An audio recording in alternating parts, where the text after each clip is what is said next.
திருமந்திரத்தில் 4ஆம் தந்திரம் 6வது தலைப்பு வைரவி மந்திரம். பாடல் எண் 1087. காணும் பல பல தெய்வங்கள் வெவ்வேறு. இது முதல் அடி. இப்போ காணும் அப்படின்னா சென்ற பாடல்ல திரிபுரை காணே அப்படின்னு முடிச்சிருப்பாரு. தேசம் திகழும் திரிபுரை காணே போன பாடல்ல நிறைய விளக்கம் பார்த்துருந்தோம். போன பாடல்ல அப்போ இந்த உலகம் முழுவதும் அண்ட சராசுரம் முழுமையாகவே திகழ்கிறாள் திரிபுரை. அவளை காணேன்னு முடிச்சவன் காணேன்னா பாருங்க அப்படின்னு தானே பொருள் வருது. காணுங்கள். இப்போ பார்த்தாச்சு, பார்த்தா அவ எப்படி தெரியுறா, அதான் இந்த இடத்துல காணும் அப்படிங்கிறார். அங்கே காணேன்னு ஆரம்பிச்சாரு, இங்கே காணும் அப்படின்னு. காணும்னா என்ன, இங்கே பார்த்துக்கிட்டு இருக்கோம் அப்படின்றது காணும் அப்படின்னு. அப்படி பார்க்கும்போது அப்படி தேசம் ஃபுல்லாக அண்ட சராசரம் ஃபுல்லாக திகழ்ந்து இருக்கக்கூடிய திரிபுரை தேவி எப்படி தெரிகிறாளாம், பல பல தெய்வங்கள் வெவ்வேறு அப்படின்னு சொல்றாரு. பல பல அப்படின்னா என்ன, ஒன்றுக்கும் மேற்பட்டவை தான் பல பல. தெய்வங்கள் என்று சொல்லும்போது வெளியில் பார்க்கக்கூடிய ரூபங்கள். கோயிலில் போய் முருகருடைய சிற்பம் பார்க்குறோம், விநாயகருடைய சிற்பம் பார்க்குறோம். அப்படி இந்த அண்டாசராசரம் ஃபுல்லாக என்ன மாதிரியான தெய்வங்களுடைய கூறுகள் என்னென்ன மாதிரி ஒன்றுக்கும் மேற்பட்டு எல்லா தெய்வங்களும் பார்க்குறோமே, அவள் பல்வேறாக தெரிகிறாளாம். ஆனால் மூலம் யாரிங்க, திரிபுரை தான். திரிபுரை தேவி தான் இங்கு பல பல தெய்வங்களாக இங்கு தெரிகின்றாள். இப்போ அம்பாள் எடுத்துக்கிட்டோம்னா நூற்றுக்கணக்கில் அம்பாளுடைய பெயர்கள் இருக்குது. நூற்றுக்கணக்கில் ரூபங்கள் இருக்கின்றது. ரூபங்கள் வேறு வேறு, பெயரும் வேறு வேறு. ஆனால் அங்கே மூலம் யார், திரிபுரை தேவி. அவள் தான். அவள் தான் வேற வேற ரூபத்தில் இங்கே இருக்கா அப்படின்னு சொல்லி சொல்கிறாரு முதல் அடியில். ரெண்டாவது அடியில் பூணும் பல பல பொன் போல தோற்றிடும் அப்படிங்கிறது. பூணுதல் அப்படின்னா அணிதல் அப்படின்னு பொருள். இப்போது திரிபுரை சக்தியானவள் பல தெய்வம் அப்படின்னு சொல்லும்போது நம்ம புரிஞ்சிக்கிறதுக்காக பார்க்கலாம். லக்ஷ்மி தேவி, சரஸ்வதி தேவி. இப்போ ரெண்டு பேரும் வேற வேற அப்படின்னு நம்ம நினச்சிட்டு வழிபட்டுட்டு இருக்கோம். ஆனால் ரெண்டு பேரும் ரூபங்கள் வேறாக இருக்கிறது, நிறங்கள் வேறாக இருக்கின்றது, அருள் கொடுப்பது வேறு வேறாக இருக்கிறது. ஆனால் மூலம் இங்கே திரிபுரை தேவி தான். அவள் லக்ஷ்மியாக இங்கு அந்த தோற்றத்தை அணியும் பொழுது அதான் பூணுதல். இங்கே அவதானிரா லக்ஷ்மி என்ற ஒரு சரஸ்வதி என்ற ஒரு தோற்றத்தை அணியும் போது அறிவு என்ற ஒன்றை கொடுப்பவளாகவும் கல்வி என்றை கொடுப்பவளாகவும் அங்கு அருளாசி புரிகின்றாள். லக்ஷ்மி என்ற ஒரு ரூபம் எடுக்கும்போது செல்வத்தை கொடுப்பவளாக இங்கு நிற்கின்றாள். காளி என்று வரும்பொழுது அழித்தல், தீயவற்றை அழிக்கும் ஒரு தொழிலை அருளுபவளாக இருக்கின்றாள். இப்படி பல பல பொன் போல் தோற்றினும் அப்படின்றாரு. பொன் போல அப்படின்னா, பொன் என்றால் பலமுறை சொல்லியிருக்கோம், ஒரு ஒளி வீசுதல். நேரடியாக தங்கம் கிடையாது, ஒளி வீசுதல் என்று பொருள். அப்போ எந்த அருளை கொடுக்கின்றார்களோ அந்த அருள் ஒளி வீசுதான். இப்போ உதாரணத்திற்கு ஒருத்தர் படிப்பு அறிவு சிறிது குறைவாக இருக்காருன்னு வச்சுக்குவோம். சரஸ்வதி தேவியை கும்பிடுறாரு. சரஸ்வதி தேவி இந்தா உனக்கு அருளை வச்சுக்கோ அப்படின்னு சொல்லி கொடுத்துட்டா அப்படின்னா அந்த அருள் இருக்கு இல்லையா, அந்த அருள் கொடுத்த பலன் அவர் அறிவார்ந்து நிற்பார், ஞானம் பெற்ற நிலையில் இருப்பார்.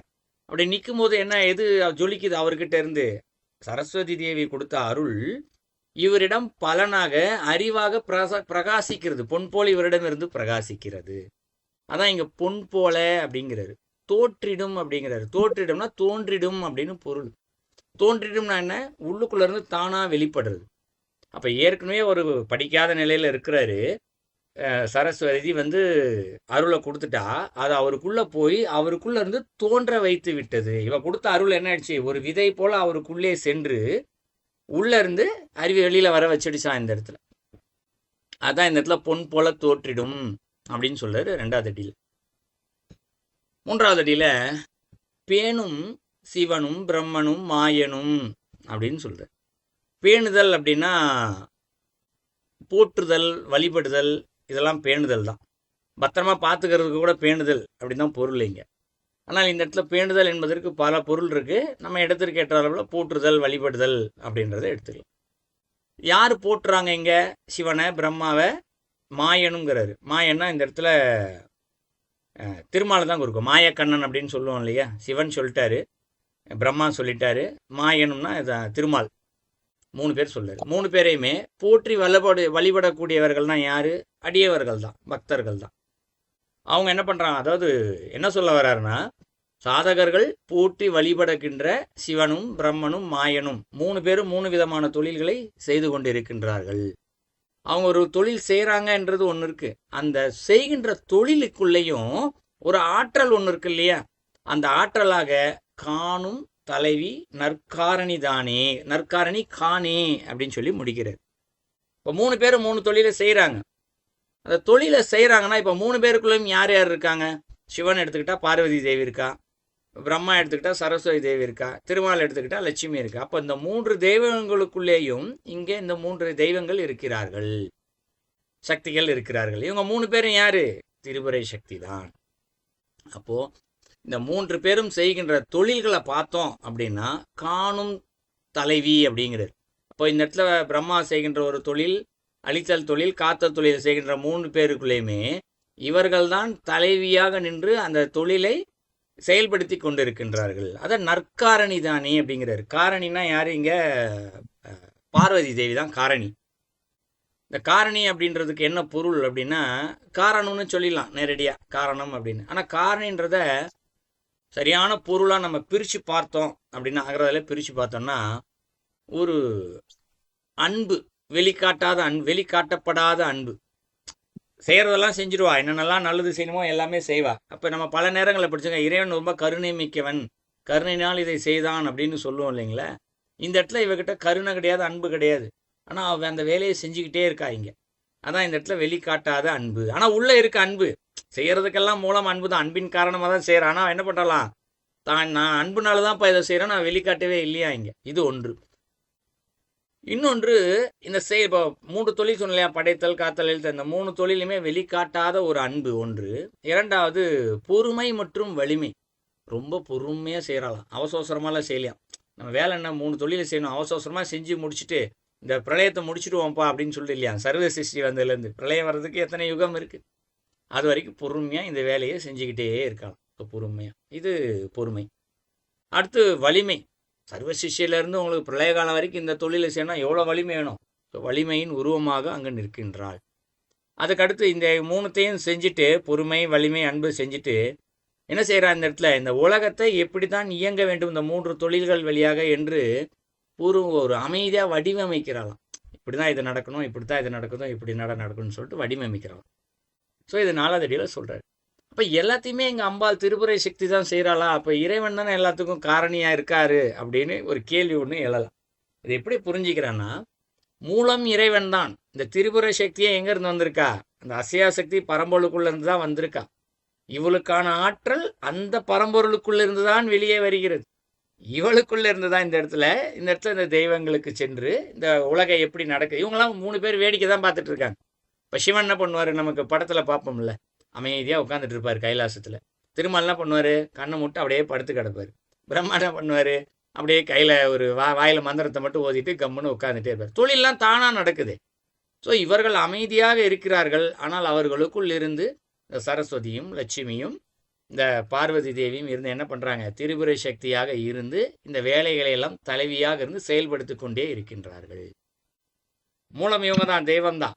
ஆனால் அந்த இடத்துல இவன் தான் தலைவன். அவர் தான் தலைவன். என்ன பண்ணுறாரு, எந்த கட்டளையும் இடுறதில்ல, கம்முன்னு இருக்காரு. ஆனால் தலைவி என்பவளுக்கும் ஒரு ஆளுமை தன்மை இருக்கு இல்லையா, அந்த இதை எடுத்துக்கொண்டு என்ன செய்கிறாங்க, இந்த வேலையை எல்லாத்தையும் அவன் செஞ்சுக்கிட்டே இருக்கு. ஸோ 4 அடிக்கும் சேர்த்து பொருள் பார்க்கும் பொழுது, பைரவி மந்திரத்தை செய்கின்ற ஒரு சாதகர் தேசம் முழுவதும் திகழ்கின்ற திரிபுரையை காணலாம் அப்படின்னு முடிச்சாரு.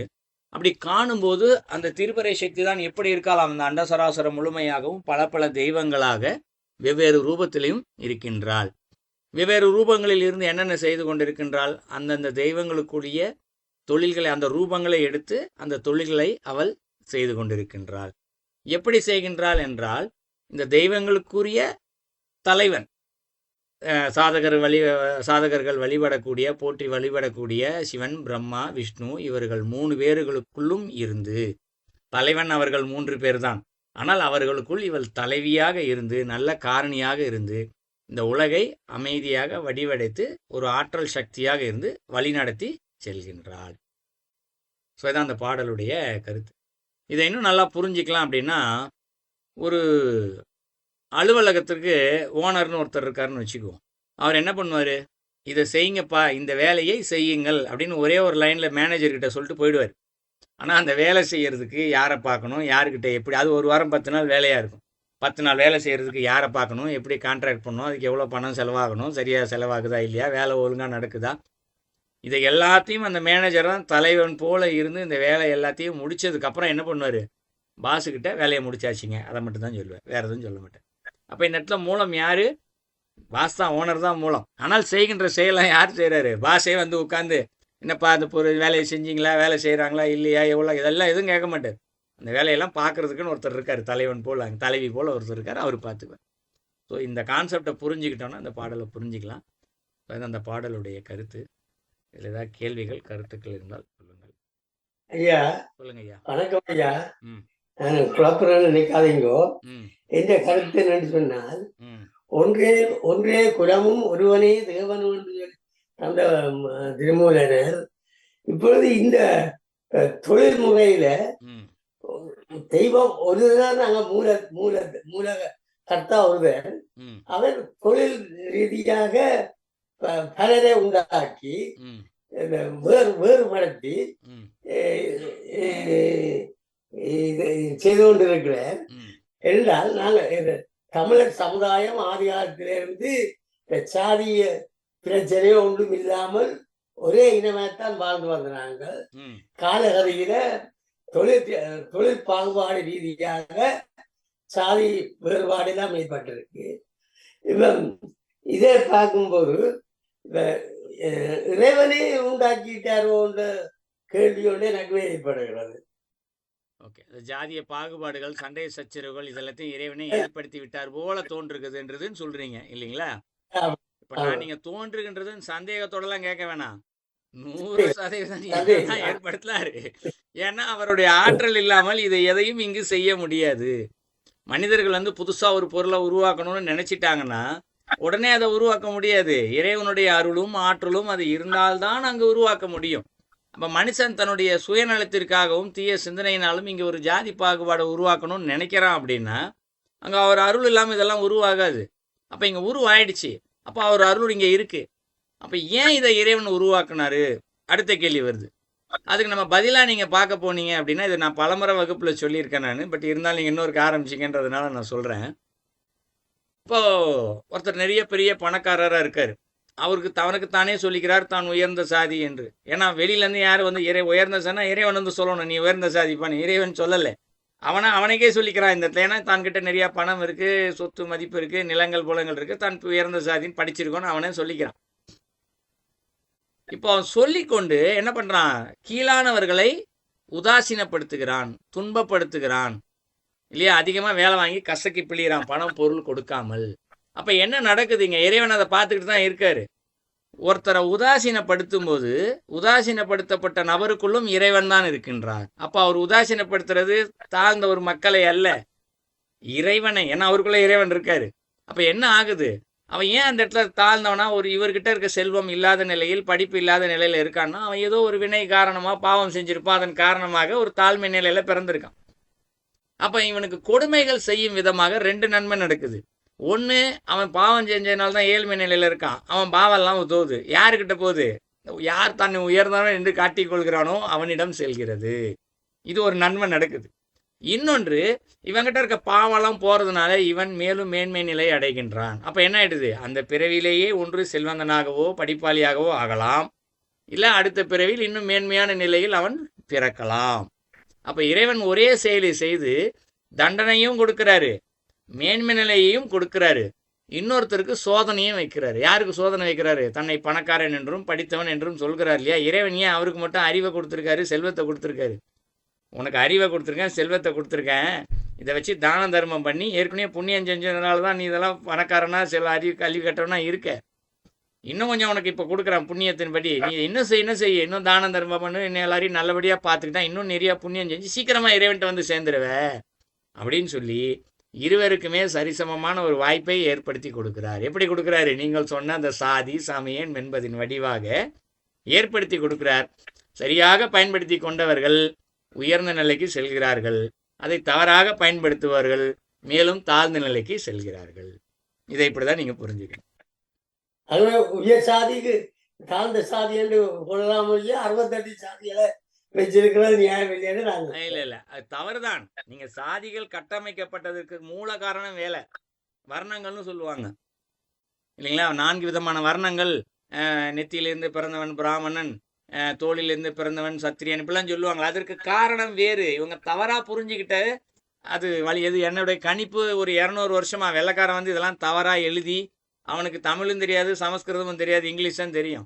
இங்கிலீஷ் தெரிஞ்ச ஒருத்தன் ஐயா ஒரு சமஸ்கிருதம் தப்பு தப்பா மொழிபெயர்த்து தப்பு தப்பா தமிழ்ல கொடுத்துட்டு போயிட்டு இதுதாங்க உண்மைன்னு மனசுல பதிய வச்சுட்டு போயிட்டான். இங்க இருக்கிறவங்க வெள்ளைக்காரன் எழுதின புத்தகத்தை படிச்சுட்டு இதுதான் உண்மைன்னு நம்பிக்கிட்டு மேற்கொண்டும் இங்கு அந்த ஒரு விஷயத்துல அமிழ்ந்துதான் அவர்கள் போனார்கள். உண்மையை நம்ம தெரிஞ்சுக்கணும். வர்ணங்கள்லாம் என்னன்னு தெரிஞ்சுக்கணும். இது ஏன் உருவாக்கப்பட்டது, ஏன் அதுக்கு தப்பா மொழிபெயர்த்துனா அப்போ உண்மையான விளக்கம் என்ன, இதெல்லாம் நம்ம தேடி ஆராய்ந்து பார்த்தோம் வேணால் நமக்கு உண்மையான பதில் ஒன்று கிடைக்கும். அந்த பதிலை பெற்றுக்கொண்டோமா, ஓ நம்ம முன்னோர்கள் இவ்வளோ அறிவார்ந்து வாழ்ந்திருக்கிறார்களா என்று நமக்கு தெரிய வரும். நான் ஏற்கனவே இந்த வர்ணங்களை வச்சுலாம் ஐயா நிறைய பேசியிருக்கேன் நான். ஐயா ஒரு சின்ன சொல்லுங்கம்மா. டவுட்டுங்கய்யா. சொல்லுங்கம்மா. இப்ப நீங்க சொன்னீங்க இல்லையா, இப்ப ம் உயர்ந்தவர்கள் பணக்காரர்கள் அவங்க கீழே மட்டத்துல இருக்கிறவங்களை வந்து இழிவுபடுத்தி பேசினா பாவம் சேர்த்துக்கிறாங்கன்னு. ம் இப்ப அவங்கள அந்த மாதிரி பேச வைக்கிறதும் அந்த கடவுள் தானே. அவர் இல்லைன்னா நம்ம ஒண்ணும் இல்லைன்னு சொல்றோம். ஆமா எல்லாமே நம்மள செய்ய வைக்கிறது அவர்தான். இப்ப இந்த மாதிரி அவங்கள பேச வைக்கிறதும் அந்த கடவுள் தானே. நிச்சயமாம்மா. நான் அதுதான் சொன்னேன் உங்களுக்கு. பேச வைப்பு, அவர் பேசுறாரு அப்படின்னா அதுதான் சோதனை. நீங்க ஒரு பள்ளி படிப்பு எடுத்துக்கிட்டீங்கன்னா சொல்லி கொடுப்பவரும் ஆசிரியர் தான். அது எப்படி நீ இதை பரீட்சை எழுதினா எப்படி மார்க்காக மேல்நிலைக்கு சொல்லி கொடுப்பதும் அதே ஆசிரியர் தான். அந்த மாணவன் தேர்ச்சியில் கடினமான கேள்விகளை தயார் செய்வதும் அதே ஆசிரியர் தான். அந்த தேர்வில் அவன் எழுதும் போது அவன் பார்த்து எழுதாம பார்த்துக்கிறதும் அந்த ஆசிரியர் தான். பார்த்து எழுதாம பார்த்து எழுதுனதுக்கப்புறம் 100க்கு 100 வாங்கினவனே அவனை பாராட்டுறதும் அந்த ஆசிரியர் தான். ஸோ சொல்லி கொடுக்கறதும் அவர் தான், சோதனை வைக்கிறதும் அவர் தான், அவன் சோதனையில் ஜெயிக்க விடாதபடி கஷ்டமான கொஷின் பேப்பரை வைக்கிறதும் ஆசிரியர் தான் இல்லைங்களா? ஐயோ நம்ம மாணவன் தானே, அவனுக்கு எளிமையான கொஷினை கொடுத்துருவோன்னு எந்த ஆசிரியரும் நினைக்க மாட்டாங்க. ஏன், கடினமான கொஷினை கொடுத்தா தான் அவன் மேலும் அவனுடைய அறிவு வளரும், அவனுடைய சிந்தனை வளரும். அதனால ஒருத்தருக்கு வந்து இறைவன் வந்து ஒரு சோதனை கொடுக்குறாருன்னா சாதாரணமாக சோதனை, கடினமான சோதனை தான் வைப்பார். அப்போ தான் அவனால் மேல்நிலைக்கு போக முடியும். அதனால அந்த எண்ணத்தை வர வைக்கிறதும் இறைவன் தான். அப்போ மனிதன் என்ன பண்ணணும், உள்ளேருந்து எண்ணம் தோணும், நான் உயர்ந்தவன், என்கிட்ட பணம் நிறையா இருக்குன்னு சிந்தனை வரும் பொழுது இங்கே அறிவு என்று ஒன்று இருக்கின்றது, புத்தி என்று ஒன்று இருக்கின்றது. இறைவன் ரெண்டையுமே கொடுத்துருக்காரு. அப்போ புத்தி என்ன சொல்லுவ, இங்கே நீ பணக்காரன்டா, நீ தாண்டா எல்லாத்துக்கும் பெரிய ஆளு, அவன் தாழ்மையானவன்டா, அவனை ஏன்டா சேர்க்குற, நீ அவனை வந்து இழிவாக பேசுகிறான்னு புத்தி சொல்லும். அறிவு ஒன்று இருக்கு இல்லையா, அது சொல்லி கொடுக்கணும்.